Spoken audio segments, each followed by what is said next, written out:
আচ্ছা, জীবনে কখনো কোনো মৃত ব্যক্তিকে গোসল করিয়েছেন?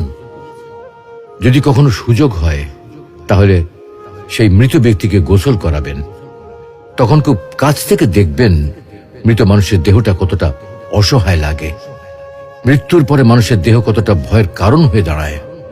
সুযোগ পেলে রাতে লাশটা পাহারা দেবেন, তখন বুঝতে পারবেন প্রিয় মানুষটার লাশ রাতের বেলায় আপনার কাছে কতটা অদ্ভুত লাগে, কতটা ভয়ের কারণ হয়ে ওঠে, কতটা আতঙ্কের কারণ হয়ে যায়। সুযোগ পেলে মৃত ব্যক্তির শরীরে একটু হাত লাগিয়ে কিছুক্ষণ তার স্পর্শ নেবেন।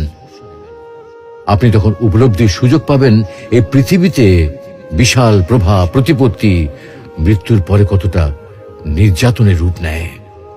সুযোগ পেলে আপনজনদের লাশ কবরে নামাবেন খুব আগ্রহ নিয়ে।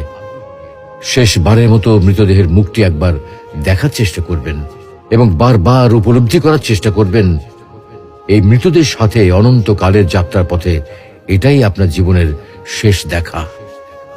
সুযোগ পেলে মাঝে মধ্যে কবরস্থানে গিয়ে নীরবে কিছুক্ষণ দাঁড়াবেন।